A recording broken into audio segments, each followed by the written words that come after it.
Si vous vous intéressez au Forex et qu'en plus vous êtes débutant, alors cette vidéo elle est faite pour vous. C'est parti!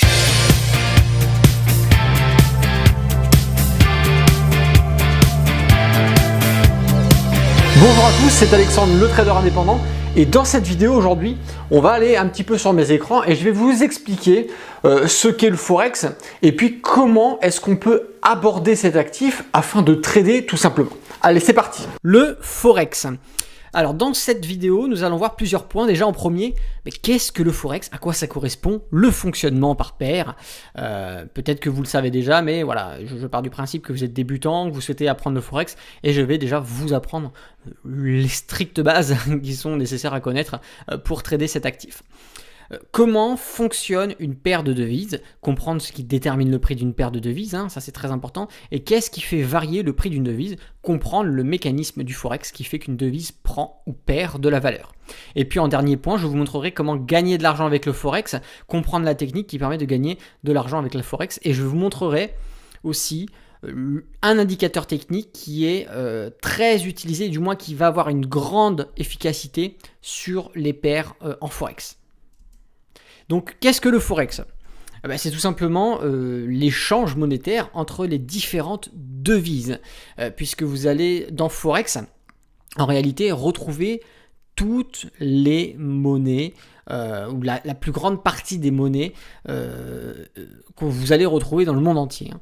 Le Forex fonctionne toujours par paire de devises, c'est-à-dire que pour évaluer la puissance, pour pouvoir coter une devise, il va falloir la comparer avec une autre devise et on va tout simplement faire ressortir une différence de prix entre les deux. Par exemple, vous allez retrouver l'euro-dollar ou l'euro-dollar canadien par exemple, etc. Voilà, je pense que ça déjà, ça vous parle, vous l'avez certainement déjà vu, déjà entendu.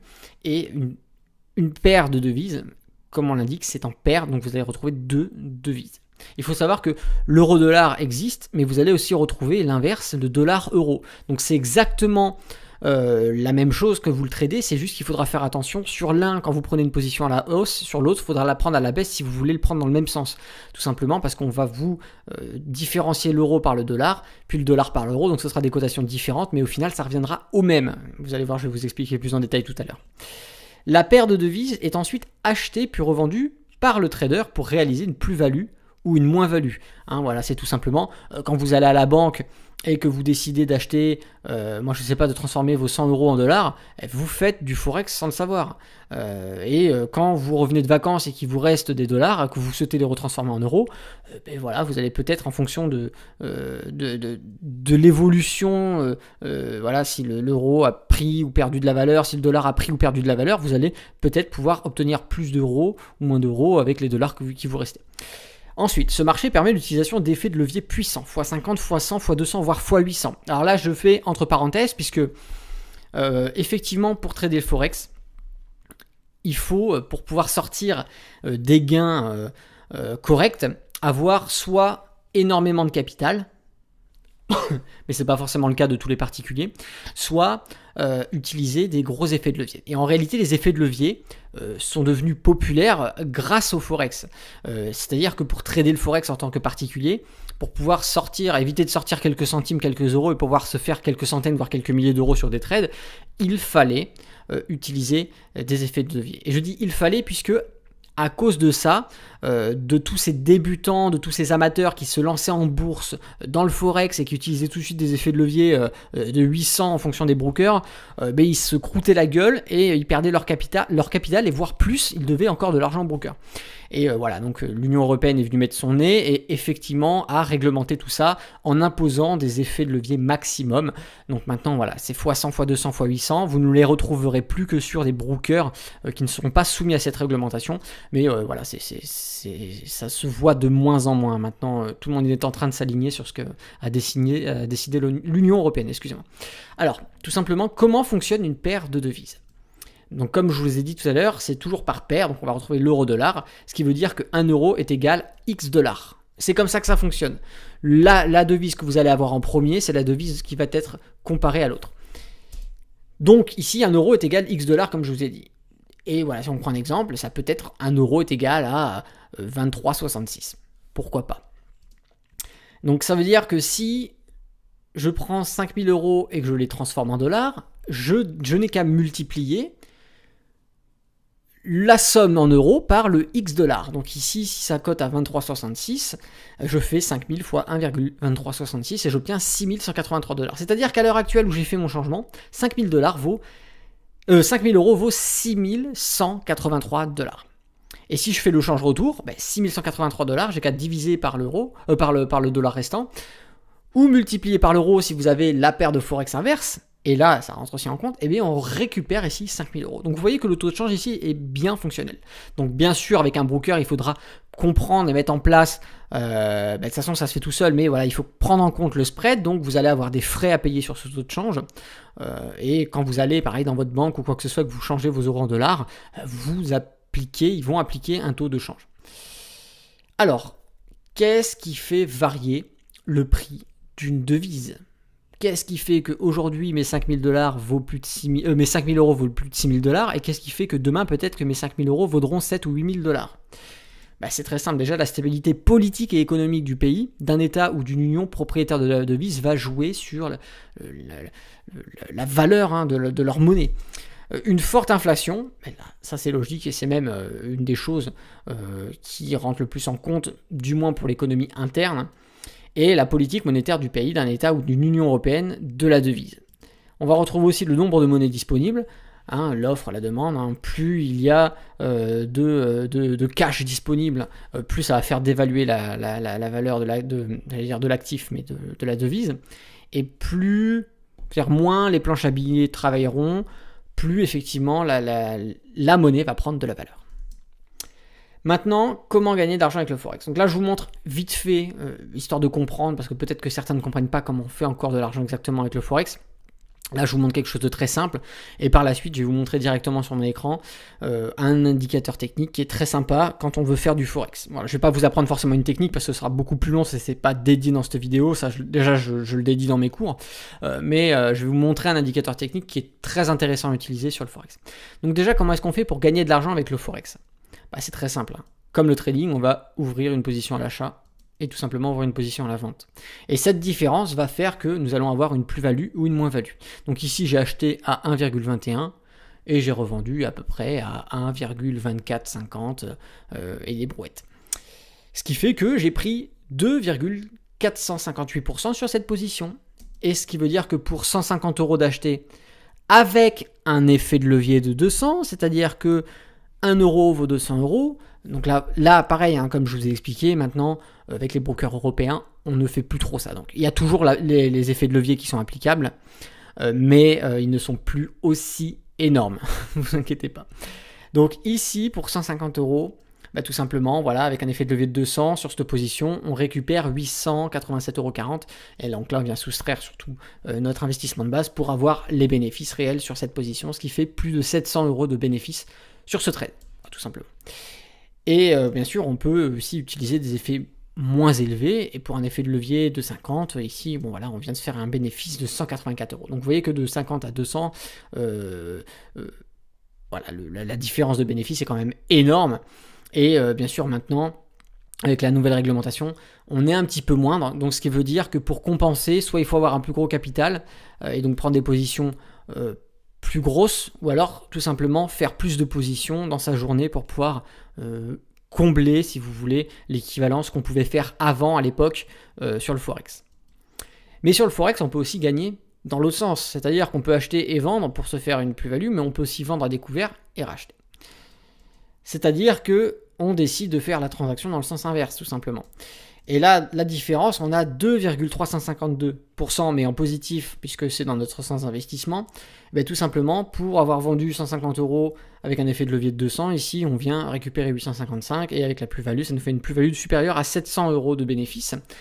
Ou alors, avec un effet de levier moindre, on vient récupérer 176 avec un effet de levier de 50. Donc vous voyez que effectivement, l'effet de levier va nous permettre de gagner plus ou moins, mais ce qui va réellement rentrer en compte, bien sûr, ça va être la rentabilité. On s'en fout que vous tradiez avec des gros effets de levier ou des petits effets de levier, on s'en fout que vous ayez un gros capital ou un petit capital. Ce qui compte en réalité, ça va être votre performance en pourcentage.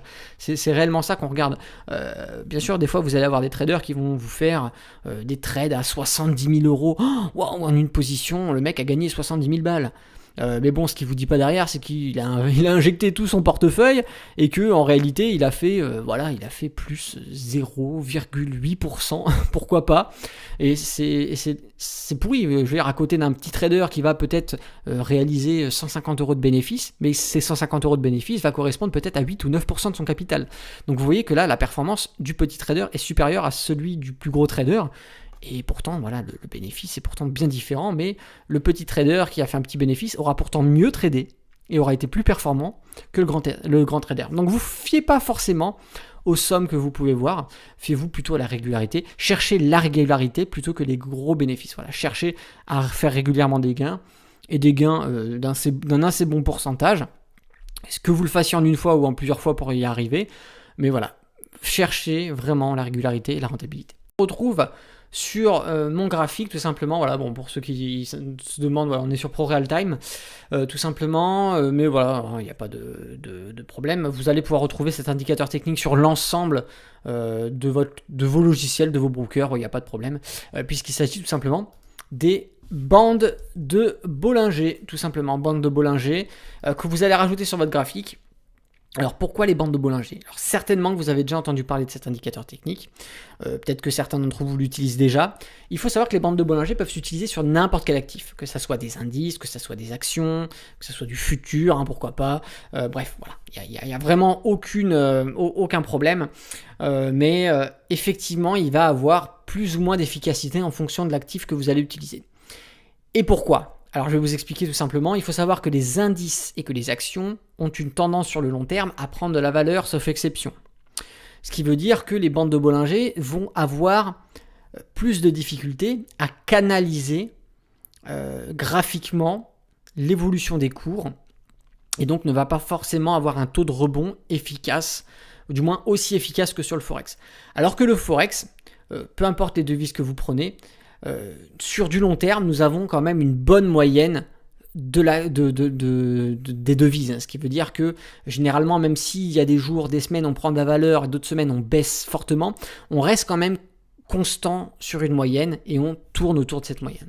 Et ce qui fait que dans ces circonstances-là, les bandes de Bollinger sont assez efficaces puisque l'actif évoluant tout simplement en pivotant autour d'une moyenne sur du long terme, nous allons avoir des rebonds haussiers baissiers qui vont être beaucoup plus efficaces et beaucoup mieux détectables avec les bandes de Bollinger que sur n'importe quel autre actif. Voilà, ça c'est l'explication de base, même si effectivement il y a des fois, en fonction des conjonctures économiques et politiques, on peut avoir des devises qui dévaluent fortement ou qui prennent fortement de la valeur. Et bon, là, dans ces cas-là, les bandes de Bollinger sont un peu moins efficaces. Mais dans sa globalité, les bandes de Bollinger sur le Forex, ça reste quelque chose d'assez propre. Pourquoi? Parce qu'on vient faire du rebond sur le milieu, tout simplement, ou du rebond sur les extrémités supérieures ou inférieures. Et vous voyez, tout simplement, on vient toucher, on touche le milieu, on retouche le dessus, on réintègre le milieu. On touche le dessus, on réintègre le milieu. Donc effectivement, les bandes de Bollinger sur des phases de mouvement haussier, baissier, on va les trader d'une autre façon. Là, je ne vais pas vous faire une vidéo pour vous expliquer une stratégie parce que c'est un petit peu compliqué, mais les bandes de Bollinger peuvent nous permettre de trader dans des tendances, mais permet aussi de faire des rebonds zone support achat dans des tendances neutres, tout simplement, dans des phases de range. Dans des phases de range, les bandes de Bollinger sont vraiment exceptionnelles puisqu'on vient très souvent chercher le haut, le bas, le haut, le bas, le haut, le bas. Et dans des phases de progression haussière ou baissière, souvent on va chercher le haut, on revient chercher les milieux, le milieu, et on revient chercher le haut, etc. Donc là, vous avez un exemple parfait. Vous voyez, ici, voilà, on va dire qu'on est dans un mini range. Tout simplement, on établit le support, la résistance, et quand on vient toucher la phase supérieure de Bollinger ou la phase inférieure de Bollinger et qu'on correspond à un support ou une résistance, pourquoi pas ouvrir une position dans le sens inverse, tout simplement. Voilà, là, c'est un exemple que je vous donne. Bien sûr, il faut prendre en compte d'autres choses, il faut travailler avec d'autres indicateurs, mais déjà, rien que comme ça, dans le fait de travailler comme ça, on va tout simplement se permettre de faire des gains plus facilement en travaillant avec les bandes de Bollinger sur le Forex. Et ça fonctionne qu'on soit en 1 minute, et ça fonctionne qu'on soit, par exemple, en 5 minutes. Voilà, vous voyez que là, on a une belle phase haussière, tout très bien, on vient rechercher les 50. On vient aussi en 15 minutes, ça fonctionne très bien aussi, les bandes de Bollinger, il n'y a pas de problème. En réalité, il n'y a pas de restriction temporelle sur les bandes de Bollinger, donc vous pouvez en faire du swing, vous pouvez en faire de l'intraday, vous pouvez en faire du très long terme. Bon, voilà, après ça va dépendre de votre façon d'intervenir. Mais effectivement, pour ceux qui chercheraient un indicateur technique permettant d'intervenir sur le Forex, moi je vous dis bande de Bollinger. Voilà. Il ne faut pas faire n'importe quoi. Parfois, vous allez voir des vidéos où on vous explique des techniques, des stratégies, des indicateurs, comment les utiliser. Mais il faut savoir que chaque indicateur technique va être plus ou moins performant en fonction de l'actif sur lequel vous allez le programmer et avec lequel vous allez intervenir, trader tout simplement. Mais alors, si vous vous intéressez vraiment à la bourse, en haut à droite s'ouvre une petite fiche et je vous invite à cliquer dessus. Vous avez aussi le lien dans la description et c'est un lien qui va vous permettre d'accéder à plusieurs formations offertes en bourse, voilà, avec plusieurs thématiques différentes. Je vous laisse aller voir, vous verrez ça.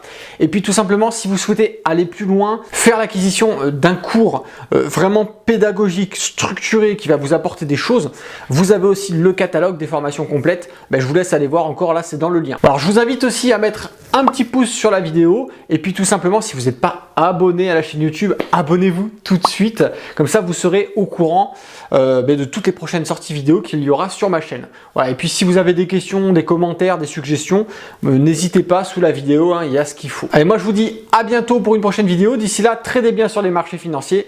Ciao!